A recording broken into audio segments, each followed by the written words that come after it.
Welcome back to our channel. It's your time guys. இன்னைக்கு நம்ம ஒரு வித்தியாசமான த்ரில்லர் சீரிஸ் தாங்க பார்க்க போறோம். இந்த சீரிஸோட நேம் என்னன்னா ஸ்டேஜ். இந்த சீரிஸோட எபிசோட் 1 பார்க்கிறதுக்கு முன்னாடி நம்ம சேனலுக்கு நீங்க புதுசா இருந்தீங்கன்னா மறக்காம சப்ஸ்கிரைப் பண்ணிடுங்க. எபிசோட் 1 உடைய ஓபனிங் சீன்ல நம்ம ஹீரோவும் ஹீரோயினும் ஒரு காட்டுக்குள்ள நடந்து வந்துகிட்டு இருக்காங்க. ஹீரோ சொல்லுவார், உங்க கட்சிக்காக நீ ரொம்பவுமே பாடுபட்டு இருக்க, இந்த எலெக்ஷன்ல மட்டும் உனக்கு சீட்டு கொடுத்தாங்கன்னு வச்சுக்கோ, நீ கண்டிப்பா பிரைம் மினிஸ்டர் ஆனாலும் ஆச்சரியப்படுறதுக்கு இல்ல அப்படின்னு சொல்லி உங்களுக்கு நம்பிக்கை கொடுத்துக்கிட்டு இருப்பாங்க.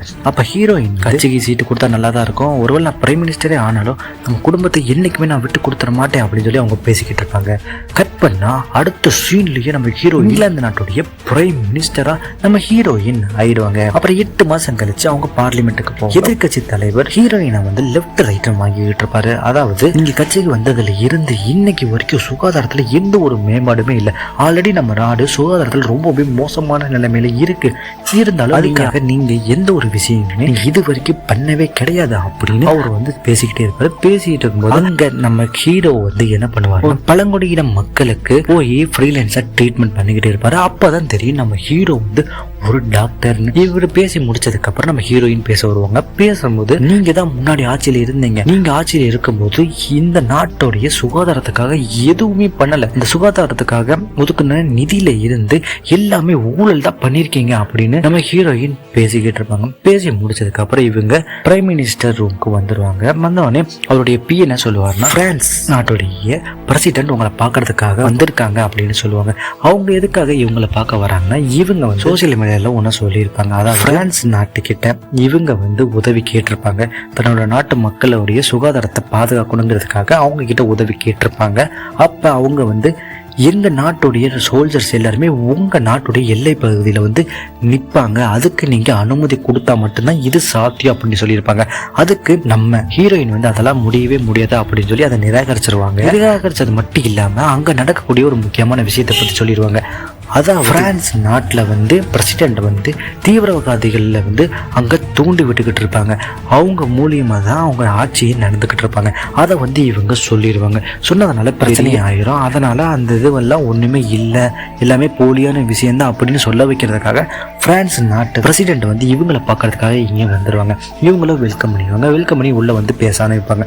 பேசும்போது நம்ம ஹீரோயின் வந்து அவங்ககிட்ட என்ன கேட்பாங்கன்னா, உங்கள் நாட்டோட கடல் பகுதிக்கு ஒரு கப்பல் இருக்கு, அந்த கப்பல் இருக்க அகதிகள் எல்லாம் நீங்க ஏன் உங்க நாட்டுக்குள்ள அனுமதிக்கல, ஒன்னு அனுமதிச்சிருக்கணும் இல்ல வேற நாட்டுக்கு போறதுக்காக விட்டுருக்கணும், எதுவுமே பண்ணாம அங்கேயே நீங்க ஸ்டேபிளா தங்க வச்சுட்டு இருக்கீங்க. இந்த கப்பல் இருக்கக்கூடிய அகதிகள்லாம் என்ன பண்ணுவாங்க, சாப்பாட்டுக்கு, வேற வழிக்கு, சுகாதாரத்துக்கு, மருத்துவத்துக்கு எல்லாம் என்ன பண்ணுவாங்க அப்படின்னு சொல்லி அவங்க கேட்டுக்கிட்டு இருப்பாங்க. அப்ப பிரான்ஸ் நாட்டுடைய பிரசிடென்ட் என்ன சொல்லுவாங்கன்னா, இது உங்களுக்கு தேவையில்லாத வேலை, அது ஏன் நாடு, என்னோட உரிமை, நான் உங்களை கூப்பிடுவேன், கூப்பிடாம கூட இருப்பேன், அவங்கள விடவே விடாம இருப்பேன், இதை பத்தி உங்களுக்கு என்ன கவலை சொல்லி திமுறா பேசுவாங்க. இவங்களுக்கு அதை கேட்ட உடனே சுருன்னு கோவம் வந்துடும். அப்ப சரி இதெல்லாம் விடுங்க, எங்க நாட்டுக்கு சுகாதாரத்துக்காக கேட்டிருந்தோம்ல, அதுக்கு நீங்க என்ன பதில் சொல்றீங்க அப்படின்னு சொல்லுவாங்க. நான் தான் ஆல்ரெடி சொல்லிட்டேனே, எங்க நாட்டு சோல்ஜர் வந்து அவங்க எல்லையில நிற்பாங்க, அதுக்கு நீங்க விடணும், விடலைன்னா இந்த ஒப்பந்தம் வந்து கையெழுத்திட மாட்டேன், அதெல்லாம் நடக்கவே நடக்காது அப்படின்னு சொல்லுவாங்க. இவங்க இப்படி பேசிக்கிட்டு இருக்கும்போது நம்ம ஹீரோயினுடைய பிஏ வந்துருவாரு. பிஏ வந்து வரைக்கும் போது எல்லாமே லஞ்சுக்கு அப்புறம் பேசிக்கலாம் அப்படின்னு சொல்லி அவங்க போயிடுவாங்க. கூட்டு போனதுக்கு அப்புறம் நம்ம ஹீரோயின் அவங்களுடைய பொண்ணை பார்க்கறதுக்காக வருவாங்க. பொண்ணை ரூம்ல இருப்பாங்க. உள்ள வந்து என்ன பண்ணிக்கிட்டு இருந்த பாக்கல தண்ணி வச்சுட்டு தான் இருந்தா, ஒருவேளை இது யாராவது சோசியல் மீடியால போட்டதுனால நியூஸ்ல தெரிஞ்சதுனால என்ன இருக்குன்னு தெரியுமா, ஏன் இப்படி பண்ணிக்கிட்டு இருக்க, சொன்ன பேச்சு கேட்க மாட்டேன் அப்படின்னு சொல்லி அவங்க வந்து கண்டபடி அவங்களை பேசிக்கிட்டு இருப்பாங்க. நான் தான் எதுவுமே பண்ணல, எல்லாமே தெளிவா தானே பண்ணிட்டு இருந்தேன், சோசியல் மீடியால யாருமே போஸ்டும் போட்டிருக்க மாட்டாங்க, நீ பத்தி நியூஸ்ல எதுவும் வராம தெளிவா தான் எல்லாமே பண்ணிட்டு இருந்தேன்னு சொல்லி அவ சமாளிச்சுக்கிட்டு போகும்போது, என் போனை மட்டும் மறக்காம கொடுத்துட்டு போயிருங்களேன் அப்படின்னு சொல்லுவாங்க. அப்ப அவங்க வந்து போனை வந்து கொடுப்பாங்க. போனை கொடுத்துட்டு சோசியல் மீடியால அதிகமா இன்வால்வ் ஆகாத அப்படின்னு சொல்லிட்டு போயிடுவாங்க. அப்புறம் பிரான்ஸ் நாட்டுடைய பிரசிடென்ட் வந்து விளையாடுவாங்க. அதனால நம்ம ஹீரோயினே விளையாடுறதுக்காக அங்க கூப்பிட்டுருப்பாங்க. இவங்களும் சரி அங்க போலான்னு சொல்லி கிளம்பலான்னு ரெடி ஆகிக்கிட்டு இருக்கும் பிரசிடென்ட்டுக்கு ஒரு போன் கால் வரும். அதை அவங்க ஒரு பிஏ தான் எடுப்பாரு. ஏதோ ஒண்ணு சொல்லுவாங்க.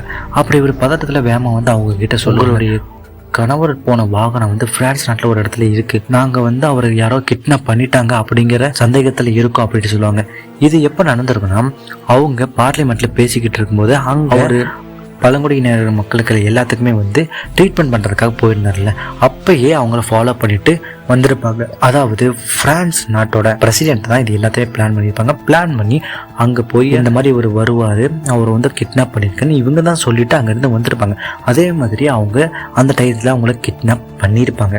அப்புறம் இது தெரிஞ்சதுக்கப்புறம் என்ன பண்ணுறது எது பண்ணுறதுன்னு நம்ம ஹீரோயினுக்கு எதுவுமே புரியாமல் ஒரு 4 வீரர்களுக்கு மட்டும் இதை சொல்லிட்டு அப்படியே பிரான்ஸ் பிரசிடென்ட் கிட்டே சொல்லிட்டு இங்கே கூட்டு வந்துருங்க அப்படின்னு சொல்லுவாங்க. சொல்லிட்டு இவங்க மகக்கிட்ட போவாங்க. அப்போ தன்னோட மகன் வந்து ஃபோனை நோண்டிட்டு இருக்கும்போது அவங்க அப்பா நம்பர்லேருந்து ஒரு வீடியோ வந்து வரும். வீடியோ வந்து வேற ஒருத்தவங்கிட்ட கொடுத்துட்டு இது என்னென்னு வந்து செக் பண்ணி பாருங்க அப்படின்னு சொல்லுவாங்க. சொல்லும்போது அவங்க பொண்ணு வந்து பயத்தில் அவங்க கிட்ட கேட்பா என்னாச்சு ஏதாச்சும் அப்படின்னு கேட்பாங்க. அப்பா வந்து கிட்னாப் பண்ணதான் நாங்கள் சந்தேகப்படுறோம், என்ன எதுன்னு முழுசாக தெரிஞ்சதுக்கப்புறம் உங்ககிட்ட சொல்லிடுறேன்னு சொல்லி அவங்க சொல்லுவாங்க. அங்கே நம்ம பிரான்ஸ் பிரசிடென்ட் வந்து அவங்களுக்கு பிடிச்ச பேஸ்கெட் பால் விளையாடுறதுக்காக ஒரு இடத்துக்கு போகும்போது எல்லாரும் பிரசிடென்ட் கோ அவுட்னு சொல்லி கத்திக்கிட்டு இருப்பாங்க. ஆனால் ஒருத்தர் மட்டும் அவங்க வருகைக்காக எதிர்பார்த்த மாதிரி காத்துக்கிட்டு இருந்திருப்பான். ஒருவேளை அவங்க அனுப்புன உளவாளியா இருக்குமோன்னு சந்தேகம். அப்படி இவங்க போய் பேஸ்கெட் பால் விளையாண்டுக்கிட்டு இருக்கும்போது நம்ம ஹீரோயினுடைய பிஏ வருவாங்க. பிஏ வந்து அவங்க கிட்ட, அதாவது பிரான்ஸ் பிரசிடென்ட்டுடைய பிஏ கிட்ட சொல்லுவாங்க, ஒரு முக்கியமான விஷயம், உங்களை வந்து பிஎம் மேம் வந்து வர சொன்னாங்க அப்படின்னு சொல்லி அவங்கள கூட்டிட்டு போவாங்க. கூட்டிட்டு போய் என்ன செய்தாச்சுன்னு பார்க்கும்போது அவங்க ஒரு ரூம்ல வெயிட் பண்ணிக்கிட்டு இருப்பாங்க. அந்த ரூம்ல வெயிட் பண்ணும்போது நம்ம ஹீரோயினுடைய பிஏ வந்து பிரசிடென்ட்டுடைய பிஏ கிட்ட ஒரு ஃபைலை கொடுப்பாங்க. அவங்க என்னன்னு போடுற வீடியோவுடைய டிரான்ஸ்கிரிப்ஷன் தான், அதாவது பிரான்ஸ் டிரான்ஸ்கிரிப்ஷன் தான் இதை சொல்லி கொடுப்பாங்க. அந்த வீடியோவை ப்ளே பண்ணி பார்ப்பாங்க. ப்ளே பண்ணி பார்த்தா அந்த இடத்துல இருந்து பிரான்ஸ் மொழியில ஒருத்தர் வந்து சொல்லுவான். அதை நம்ம ஹீரோ சொல்லுவாரு, நாளைக்கு மதியானம் 1 மணிக்குள்ள நீ வந்து பிரைம் மினிஸ்டர் பதவியிலிருந்து ராஜினாமா பண்ணி ஆகணும், இல்லைன்னா இங்க இருக்க ஒவ்வொரு ஆளையும் நாங்க கொன்றுவோம் அப்படின்னு மிரட்டி அதில் சொல்லியிருப்பாங்க. நம்ம ஹீரோவும் அதை தெளிவா சொல்லியிருப்பாரு. சொன்னதுக்கப்புறம் இந்த மாதிரி நடந்துருச்சு அப்படின்னு சொல்லி பிரான்ஸுடைய பிரசிடென்ட் வந்து ரொம்பவே வருத்தம் தெரிவிப்பாங்க. அப்போ நம்ம ஹீரோயின் வந்து ஹெல்ப் கேட்பாங்க. என்னுடைய கணவரை காப்பாற்றுறதுக்காக நீங்கள் ஏதாவது உதவி பண்ண முடிஞ்சால் கண்டிப்பாக உதவி பண்ணுங்கன்னு, சீக்கிரம் அவர் அங்கேருந்து காப்பாற்றி கூட்டு வரணும், இல்லாட்டி அவங்க வேறு ஏதாவது பிளான் பண்ணிடுவாங்க அப்படின்னு அவங்க சொல்ல பிரான்ஸ் பிரசிடென்ட் வந்து எங்களால் உடனே எல்லாம் உதவி பண்ண முடியாது, முதல்ல அங்கே ஒரு போலீஸ் டீம் ஏதாவது ஒன்று அனுப்புவோம், அவங்க செக் பண்ணி அது உண்மையா இல்லையான்னு கன்ஃபார்ம் பண்ணுவாங்க. அதுக்கப்புறம் லொக்கேஷன் நாங்கள் கண்டுபிடிப்போம், எத்தனை பேர் இருக்காங்கன்னு பார்ப்போம். இந்த ப்ராசஸ் எல்லாம் முடிஞ்சதுக்கப்புறம் தான் நாங்கள் வந்து ராணுவத்தை அனுப்புவோம்னு சொல்லி திமுறை அங்கே சொல்லிட்டு அப்புறம் அவங்களுக்குள்ள அந்த பேச்சுவார்த்தை நடந்துகிட்டு இருக்கும்போது அவங்க இந்த மாதிரி சொன்னதுக்கப்புறம் வெளியில வந்து ப்ரெஸ் மீட் வந்து வைப்பாங்க. ப்ரெஸ் மீட் வைக்கும் இவங்க அவதூறாக பேசினதுக்கு வந்து நம்மளோட ஹீரோயின் வந்து மன்னிப்பை கேட்டு, அதுக்கு பிரான்ஸ் பிரசிடென்ட் வந்து என்ன சொல்லுவாங்கன்னா, அந்த மன்னிப்பு நான் ஏற்றுக்கிறேன், அங்கே அகதிகளாக இருக்கவங்களை வந்து எங்களுடைய நாட்டுக்கு நாங்கள் உள்ள கூப்பிட்டுக்கிறோம், மருத்துவ செலவு மற்ற எல்லா விஷயத்தையும் நாங்களே பார்த்துக்குறோம் அப்படின்னு சொல்லிடுவாங்க. சொல்லிட்டு அதுக்கப்புறம் ப்ரெஸ் மீட்லாம் முடிச்சுட்டு உள்ள வந்தாங்க. உள்ள வந்தோடனே இவங்க கேட்பாங்க, எங்கள் இவ்வளோ நேரம் எதுவுமே சொல்லாமல் இருந்தீங்க, என் ஹஸ்பண்ட் வந்து கிட்னாப் ஆகிட்டா நான் சொன்னதுக்கப்புறம் இப்படி நீங்கள் போய் பேசியிருக்கீங்களே, ஏதாவது இருக்கா அப்படி இப்படின்னு சொல்லி கேட்பாங்க. வீட்டுக்கு மட்டும் பேசி அங்கிட்ட இருந்து வந்து வெளியே வந்துருவாங்க. அப்புறம் நம்ம ஹீரோயின் வந்து அவங்களுடைய மாமனாரை பார்க்கறதுக்காக தன்னோட பொண்ணை கூட்டு வருவாங்க. கார்ல வரும்போது இது மாதிரி நடந்த விஷயத்துல சொல்லிடுவாங்க, உங்க தாத்தாவுக்கு எதுவுமே தெரியாம நான் பார்த்துக்கணும்னு நினைக்கிறேன், ஆனா என் முகபாவனா அவருக்கு சீக்கிரமா எல்லாத்தையுமே காட்டி கொடுத்துரும் அப்படின்னு அவங்க சொல்லுவாங்க. அவங்களுடைய பொண்ணு எல்லாத்தையும் பார்த்துக்கிறேன், நீங்க எதுவுமே கவலைப்படாம வாங்க சொல்லி போவாங்க. எங்க போவாங்கன்னு பார்த்தா ஒரு ஹாஸ்பிட்டலுக்கு போவாங்க. அவர் வந்து ரொம்பவுமே முடியாத நிலைமையில இருப்பாரு, கூடி சீக்கிரம் சாகிற நிலைமையில இருப்பாரு. அப்புறம் அவங்க வந்து அவங்க பேசிக்கிட்டு இருக்கும்போது நம்ம ஹீரோயின் நடந்துக்கிற விதத்தை வந்து கண்டுபிடிச்சிருவாரு, ஏதோ ஒரு விஷயம் மாறி இருக்குன்னு. என்னாச்சுமா ஏதோ ஒரு மாதிரி இருக்கு, அங்க என்னதான் நடந்துச்சு அப்படின்னு சொல்லி கேட்பாரு. ஹீரோயினுடைய பொண்ணு வந்து, நான் தான் பார்க்கில் வந்து தண்ணி அடிச்சிட்டு இருந்தேன், அது வந்து எங்கள் அம்மாவுக்கு தெரிஞ்சிச்சுங்கிறதுனால ரொம்பவுமே மனவனத்தில் அவங்க என்ன பண்ணுறது தெரியாத மாதிரி இருக்காங்க அப்படின்னு சொல்லுவாங்க. அப்புறம் அவங்க பேசி முடிச்சுட்டு அங்கிட்ட வந்து கிளம்பிடுவாங்க. கிளம்பினோடனே நம்ம ஹீரோயின் வந்து பிரசிடென்ட்டுடைய வெல்கம் பார்ட்டிக்காக பிரசிடென்ட்டும் அங்கே வந்துடுவாங்க. அங்கே வந்து பார்த்தா அந்த உளவாளி வந்து அங்கே வந்திருப்பான். இவங்களும் அவங்க கிட்ட போய் பேசுவாங்க. அப்போதான் தெரியும் அவன் வந்து உளவாளி இல்லை, நம்ம பிரான்ஸ் பிரசிடென்ட்டுடைய பையன், அதாவது ஸ்டெஃபன், அவனுடைய அப்பாவைத்தான் நம்ம பிரான்ஸ் பிரசிடென்ட் வந்து 2வது திருமணம் பண்ணியிருப்பாங்க. பேசிக்கிட்டு இருக்கும்போதே நம்ம ஹீரோயினுடைய பிஏ வந்து அவங்கள கூட்டு போயிடுவாங்க. கூட்டு போனதுக்கப்புறம் அங்கே ஒரு ரூமுக்கு போவாங்க. அங்கே நம்ம ஹீரோ ஒரு ரொம்பவுமே புத்திசாலி திறமையான ஒரு அங்கே அனுப்பியிருப்பாங்க. அவரும் அங்கே போய் எல்லாத்தையுமே செட் பண்ணிட்டு எத்தனை பேர் இருக்காங்க, என்னென்ன மாதிரி ஆயுதம் வச்சிருக்காங்க எல்லாம் சொல்லி பார்த்துட்டு வீடியோ கவரேஜில் இவங்களுக்கு காட்டிக்கிட்டு இருப்பாரு லைவா. காட்டிட்டு இருக்கும்போது அப்போ அங்கேருந்து நம்ம ஹீரோவையும் மத்தாலையும் வேற ஒரு இடத்துக்கு எக்ஸ்ட்ராக்ஷன் பண்ண பார்த்துக்கிட்டு இருப்பாங்க. அப்போ நம்ம ஹீரோயின் வந்து பிரான்ஸ் பிரசிடென்ட் கிட்ட ஹெல்ப் கேட்பாங்க. அவங்களும் வந்து ராணுவத்திலிருந்து வர வச்சுட்டு இருப்பாங்க. ராணுவத்திலிருந்து ஹெலிகாப்டர்ல வந்துகிட்டு இருப்பாங்க. அந்த டைம் பிரான்ஸ் பிரசிடென்ட்டுக்கு ஒரு வீடியோ வரும், இவனும் ஒருத்தர் அனுப்பி வச்சிருப்பான். வந்த வேகத்தில் அந்த வீடியோவும் டெலீட் ஆயிடும். அதை பார்த்தோன்னே எங்களுக்கு பயமாயிடும், இந்த வீடியோ யாருக்கு கிடச்சிச்சு, இது எப்படி வெளியே வந்துச்சு, வெளியில் ஒரு வேளை இவன் லீக் பண்ணிட்டாங்கன்னா நம்ம மானம் போயிடும், கட்சியிலேருந்து நமக்கு பதவி எல்லாமே போயிடும் அப்படின்னு சொல்லி பயந்துக்கிட்டு இருப்பாங்க. அதனால் வந்து அவங்க எதுவுமே பேச முடியாமல் அமைதியாக நின்றுக்கிட்டு இருப்பாங்க. அப்போ அவங்க எக்ஸ்ட்ராக்ட் பண்ணி வண்டியில் ஏற்றி போய்கிட்டு இருப்பாங்க. அப்போ நம்ம ஹீரோயின் வந்து அவங்ககிட்ட கெஞ்சிப்பாங்க, மிலிட்ரியை வந்து சீக்கிரம் வர சொல்லுங்க, கீழே இறங்க சொல்லுங்க அப்படி இப்படின்னு கேட்பாங்க. மிலிட்ரி வந்து இவங்க சொன்னால் மட்டும்தான் கீழே இறங்கி அட்டாக் பண்ணுவாங்க. ஒருவேளை இவங்க சொல்லலைன்னா அந்த இடத்துல அவங்க அட்டாக் பண்ண மாட்டாங்க, அட்டாக் பண்ணாமல் திரும்பி போயிடுவாங்க.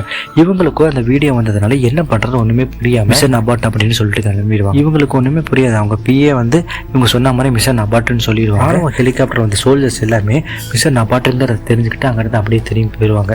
இவங்க வந்து ஏன் இப்படிலாம் பண்ணிட்டு இருக்கீங்க, என்னாச்சு ஏதாச்சும் அப்படி இப்படின்னு கேட்டுக்கிட்டு இருப்பாங்க.